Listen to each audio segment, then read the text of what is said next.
Marsa e a Marsa patoca e a Marsa, quindi a Salalale è un pericolo.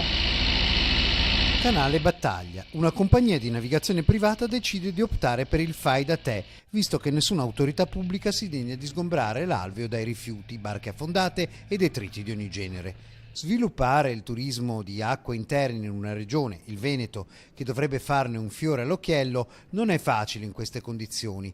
Tenere i corsi d'acqua in ordine costerebbe, ma avrebbe i suoi vantaggi, ricorda il geografo Pietro Cassetta. Costi ci sono, ma le ricadute a livello di indotto e anche a livello di fatturato per chi si dedica al turismo fluviale sia chiaro che ci sono. Quando si parla di turismo fluviale si parla di barche, si parla di bici, si parla di guide naturalistico-ambientali e di guide turistiche, di ristoranti, di alberghi.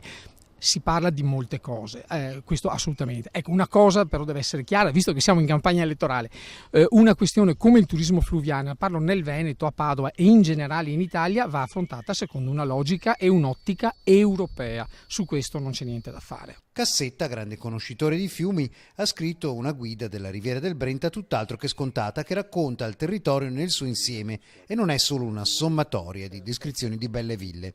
Si imparano molte cose sulla civiltà delle acque del Veneto, secolare e ora un po' negletta, e anche sul Brenta stesso, un fiume molto particolare dove l'acqua che passa a Bassano non è scontato che sia la stessa che arriverà poi in Adriatico. Il Brenta ha molte vite e non si può parlare proprio a livello geografico e anche a livello storico di Brenta, di fiume Brenta e di fiume Bacchiglione. Si deve parlare di fiume Brenta e Bacchiglione perché le acque si uniscono, si dividono a 1,5 chilometri, 2 dalla foce e hanno la foce in comune.